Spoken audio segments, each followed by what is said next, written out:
जय श्री राम दोस्तों, स्वागत है आप सभी का द कृष्णा क्लासेस में। तो दोस्तों यूके ट्रिपल एससी और यूके पीएससी से संबंधित सभी अपडेट के लिए अगर आप चैनल पर नए हो तो मेरे चैनल को सब्सक्राइब करिए। और जितनी भी अभी यूके ट्रिपल एससी और यूके पीएससी में अपडेट आई है उन सभी से दोस्तों आप सभी को रूबरू कराया जाएगा। लेकिन उससे पहले दोस्तों आप सभी को बता देता हूँ कि लैब असिस्टेंट का एग्ज़ाम आने वाला है और उसके जो क्वेश्चन है उन सबको हम पहले लेने वाले हैं। बाकी दोस्तों उसके बाद हम बात करेंगे, एग्रीकल्चर की बात करेंगे, हम बात करेंगे अपना जो अभी एलईओ का हुआ था उसकी बात करेंगे और ईओ की भी बात करेंगे, क्योंकि इन सब के क्वेश्चन मुझ तक कुछ ना कुछ पहुँचे हैं। ठीक है, तो सबसे पहले दोस्तों अगर आप नए हो चैनल पे सब्सक्राइब करिए, क्योंकि दोस्तों हम लैब असिस्टेंट के चाहे वो जीएस का पेपर हो, ज्योग्राफी का हो, फिजिक्स का हो, केमिस्ट्री का हो, सारे पेपर रखने वाले हैं अपने चैनल पे। ठीक है, और आपको हम क्या है पेपर बताएंगे और उस पर डिस्कस भी करने वाले हैं। मेरिट के लिए भी आप दोस्तों लैब असिस्टेंट की हो या फिर अन्य एग्जाम्स की हो और कब रिजल्ट आता है सारी अपडेट दोस्तों हमारे चैनल पर मिलेगी। तो आपको क्या करना है, चैनल को सब्सक्राइब कर देना है। अब बात करते हैं दोस्तों लैब असिस्टेंट पे। अब लैब असिस्टेंट पे क्या हो रहा है, काफ़ी जो छात्र है उनके मैसेज आ रहे हैं और मैसेज इस प्रकार से आ रहे हैं कि सर अगर हमने ये फिजिक्स से भी भरा है, केमिस्ट्री से भी भरा है और बायो से भी भरा है। बायो में बॉटनी और जूलॉजी अलग अलग सब्जेक्ट है, तो चारों सब्जेक्ट से भरा है और अब हम एग्ज़ाम सिर्फ एक देना चाहते हैं या फिर दो देना चाहते हैं। इस टाइप के कमेंट आ रहे हैं और मैसेज आ रहे हैं। क्या हम इन एग्ज़ाम्स को एक या दो एग्ज़ाम को दे के हमारा सिलेक्शन में कोई दिक्कत तो नहीं होगा? हमें ज़रूरी है, कंपलसरी है कि हमें चारों एग्ज़ाम देने हैं अगर हमने चारों भरे हैं?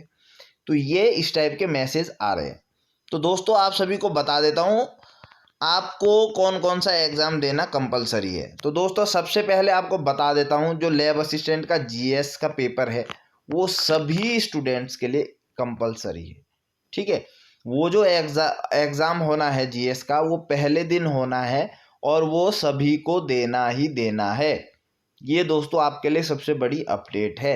100 नंबर का पेपर है और इस पेपर को सभी को देना है। जिन्होंने लैब असिस्टेंट का फॉर्म भरा है, चाहे कोई सा भी आपके पास सब्जेक्ट हो, लेकिन आपको जीएस का एग्ज़ाम देना ही है।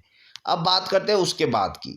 तो दोस्तों हमने पूरा यूके पीएससी का नोटिफिकेशन हो सारी चीज़ें छानी, हमने देखा, लेकिन ऐसा कहीं पे भी कोई डिस्क्राइब नहीं किया गया है कि आपने अगर चारों एग्ज़ाम भरे हैं तो आपको चारों ही देने होंगे। ठीक है, यहाँ पे स्पष्ट रूप से अगर आप चाहे चार में से एक, दो, तीन या फिर चारों भी दे सकते हैं, जो कि आज तक होता आता है। आपकी मर्जी, आप कितने एग्ज़ाम अटेंड करते हो वो आप पे डिपेंड करता है।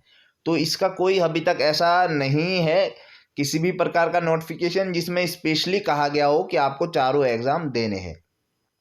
लेकिन मैं आपको पर्सनली एडवाइजरी देता हूँ कि अगर आपने चारों भर दिए हैं तो अब टेंशन लेने वाली कोई बात नहीं है, चारों एग्ज़ाम आप दे दो। ठीक है, क्योंकि एक एग्ज़ाम जीएस का आपको देना ही है। ठीक है, दूसरे दिन आपको एक और देना ही होगा। तो जब दूसरे दिन आप एक और दे रहे हैं तो इससे अच्छा है आप तीसरे दिन भी एक दिन और चले जाओ। ठीक है, बॉटनी का आप देखेंगे 29 को हो रहा है, जूलॉजी का आपका 28 को हो रहा है और 27 को जीएस का हो ही रहा है। तो आप सारे दे दीजिए, क्या दिक्कत आ रही है?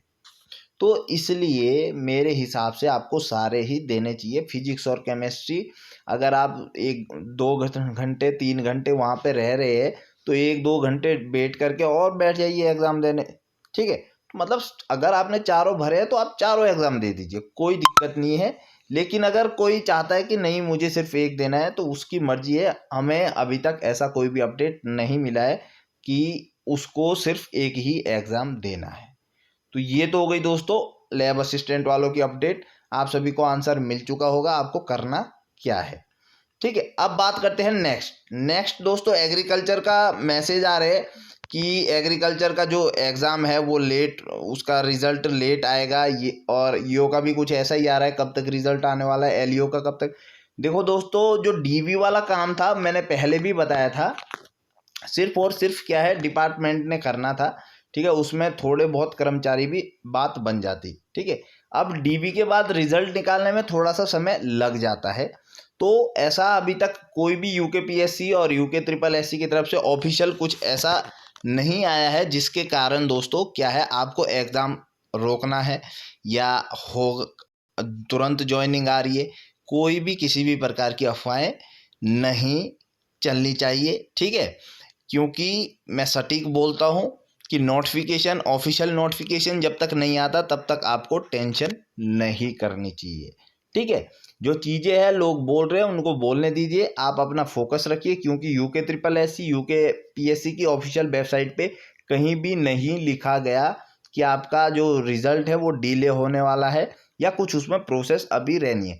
बाकी दोस्तों डीबी के बाद 1 महीना 2 महीना लगता है क्योंकि काफ़ी चीज़ें होती है, उनको छँटनी करनी होती है, तो वो तो नॉर्मल सा ही रहना है, ठीक है। कुछ जो एग्ज़ाम होते हैं जिस पे प्रेशर रहता है ऊपर से वो जल्दी भी निकल जाते हैं, लेकिन अभी ऐसा प्रेशर का कोई दिक्कत नहीं है। आराम से अब क्या है एग्ज़ाम जो आपने दे दिया है रिज़ल्ट निकालना है तो थोड़ा सा इसमें समय लगेगा, लेकिन आपका रिज़ल्ट जल्द ही 1-2 महीने में देखने को मिलेगा। ये दोस्तों पूरी अपडेट है, बाकी जो भी नई अपडेट आएगी दोस्तों हम बात करेंगे। अभी हमने यूकेपीएससी की अपडेट में देखा कि यहाँ पे असिस्टेंट प्रोफेसर के जो पुराने पद थे रुके हुए उनमें भी नियुक्तियाँ मिल चुकी है और नए पद भी शायद जल्द से जल्द आ जाए असिस्टेंट प्रोफेसर की, ऐसी भी बातें अभी चल रही है। बाकी दोस्तों नई वैकेंसियों के लिए, नई अपडेट के लिए आप चैनल को सब्सक्राइब करिए, शेयर करिए। जय हिंद, जय भारत, जय उत्तराखंड।